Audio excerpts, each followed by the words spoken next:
this mental note that you make of, hey, look, it's hard to go into these rooms, but it's not about me. It's about making these guys feel better.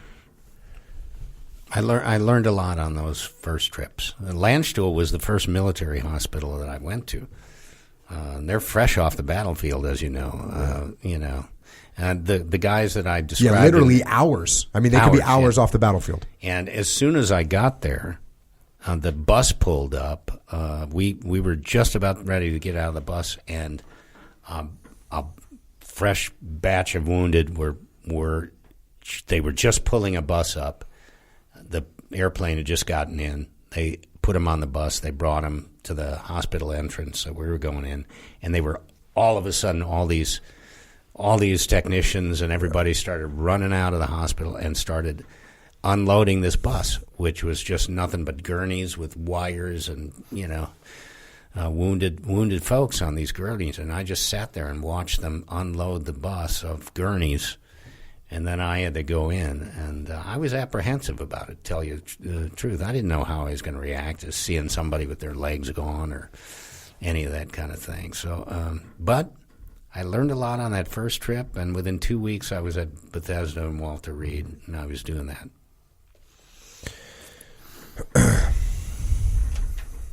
At one point,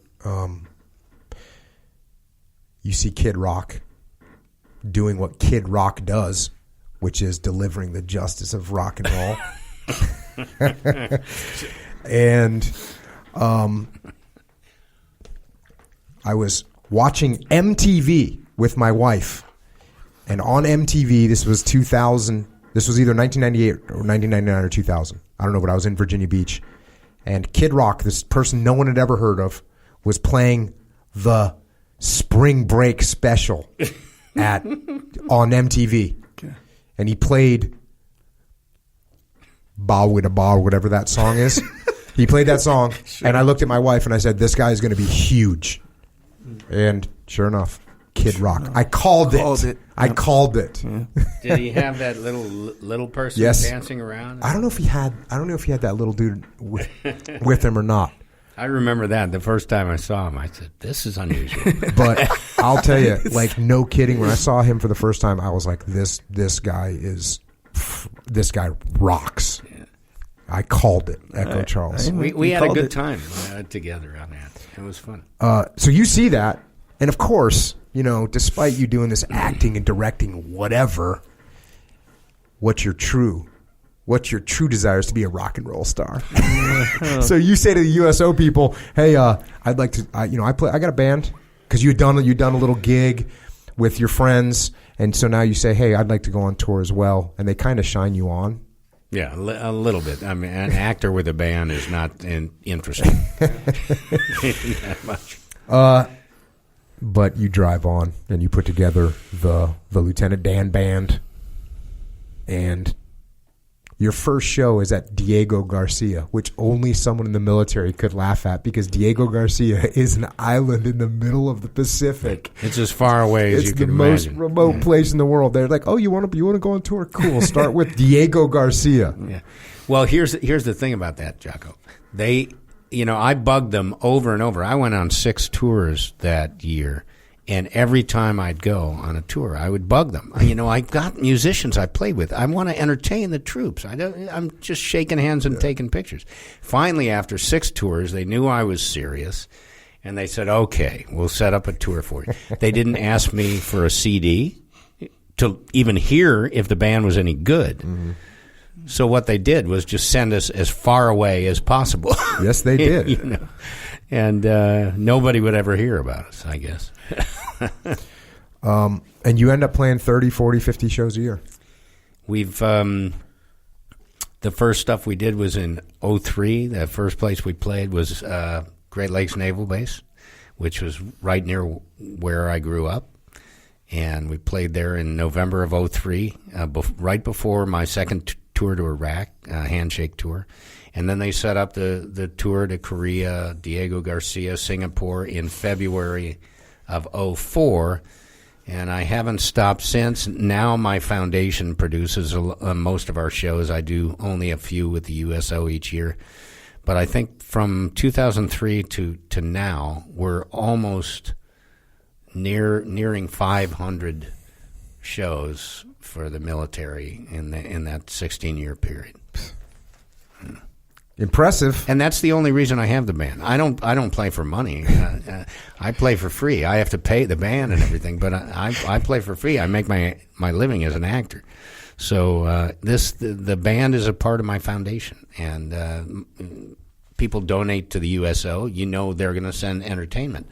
You donate to the Gary Sinise Foundation, and one of the things that we do is we provide this entertainment piece, and I've played on bases all over the world with this band, and we continue to do it. A couple of days we're at Naval Medical Center doing one of our festivals, so we continue to get out there and get at it.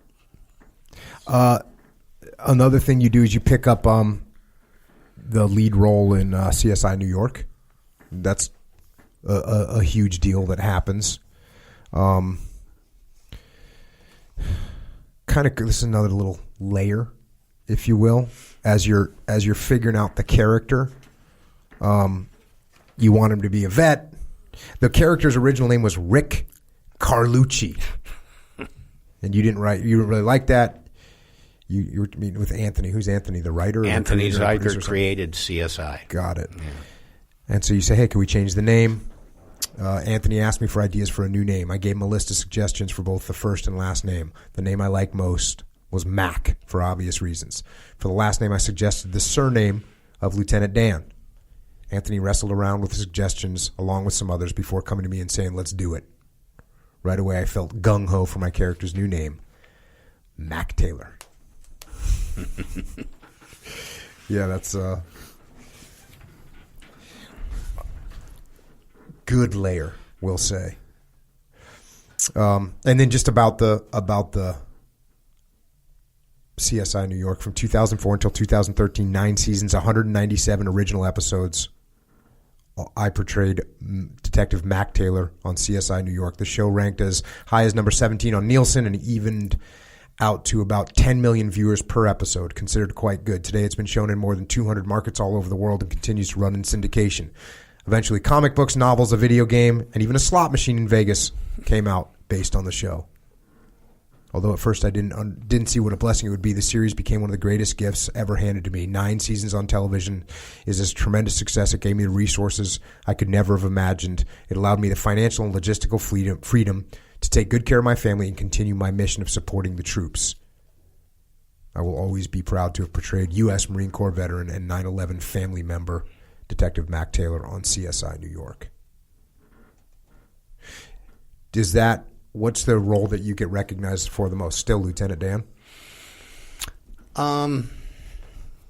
Could be, yeah. But CSI New York, when you're on television every week, Mm-hmm. For a decade. Yeah, it changed. And then I did another series, Criminal Minds Beyond Borders, for a couple of seasons after that. So, primarily, I think it's probably between Mac Taylor and Lieutenant Dan. And when I went overseas, one time I'm up on the DMZ in Korea, right? And I'm doing a tour with the band over in Korea, and we go up to the DMZ to look around and get a tour up there. And I'm in the gift shop. There's a gift shop on the DMZ. You got to go buy some DMZ stuff. And a group of Asian tourists, a tour bus pulls up, and the Asian tourists come out, and they come into the gift shop, and there's 50. It's packed in there with the tourists, and they're looking at stuff and stuff. All of a sudden, one sees me, and he goes, Mac Taylor! And all of a sudden, the whole place goes nuts, and here I am on the DMZ in a gift shop with all the tourists screaming about CSI New York. It was completely surreal, but it's because internationally it was very popular in certain places, and it was very popular in South Korea. Yeah, that's crazy. Next section that you talk about is you're back in Iraq. We suited up in helmets and bulletproof vests and drove out in a convoy of Humvees to visit one of the Iraqi elementary schools that U.S. troops had been working to improve. It was November 2003, my second tour of Iraq with the USO. The school itself wasn't considered dangerous, but the roads to the school and back were always suspect, particularly when traveling with U.S. military.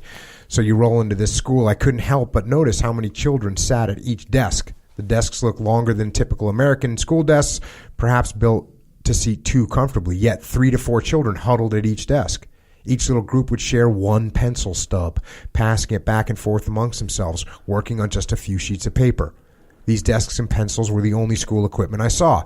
When I asked why the Iraqi children didn't have more supplies, the surprising answer came back: because we can't get them.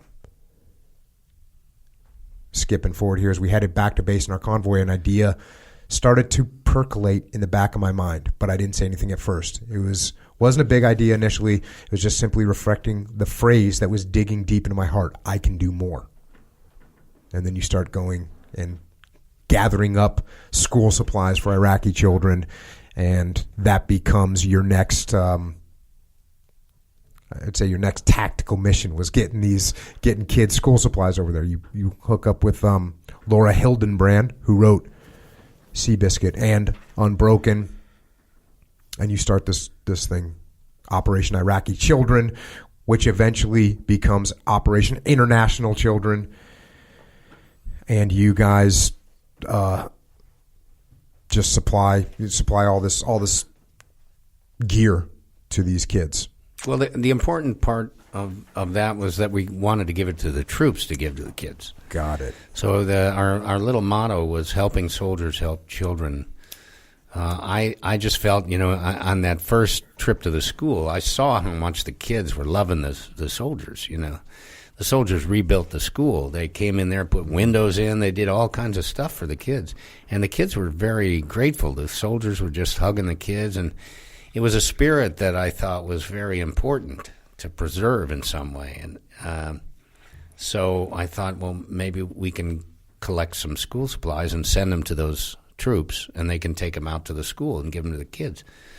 And that's what we did. We collected stuff at my kids' school, and we shipped it over to that base, and they took it out and gave it to the kids. And it turned into a program that lasted 9 years, and we sent hundreds of thousands of school supply kits, soccer balls, shoes, all kinds of stuff to not only Iraq, but Afghanistan, Haiti, all these different places. Yeah, that's a strategic move, too, because as these young kids see the American soldiers, what do they see of them, right? They see guys with guns. They see guys kicking indoors, and that can obviously give a real negative impression. But then when they see they see a soldier and he's giving them crayons and soccer balls and whatnot, all of a sudden they realize, oh, these guys are here to help, which is sometimes not obvious. That was the important part of what we were trying to do. I knew I couldn't keep running over to Iraq every month. But I wanted to do something from home, and so supplying the troops with something to give the kids was a way that we could do that. And then, you just get involved in all kinds of things. Intrepid Fallen Heroes Fund, Fisher House Foundation, Tragedy Assistance Program for Survivors. You end up doing something called the Snowball Express. Idea was simple, going from the book. They brought the children of our fallen heroes to Disneyland just before Christmas to allow them to meet each other, to see they were not alone in their grief, and to bring them some joy and new happy memories to this special group of children who were experiencing so much sadness, especially at Christmas. And you go on talking about that. I could not be prouder to be part of creating opportunities for joy, friendship, and communal healing by connecting families struggling with loss to one another.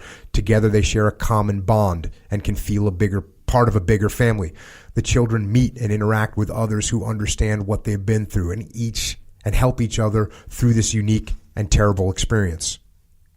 It cannot be overstated what an event like this can mean to a child who has lost a parent or in military service. Struggling with their grief can be overwhelming, and uniting together with hundreds of other children experiencing similar tragic loss can be the magic that carries them throughout the year.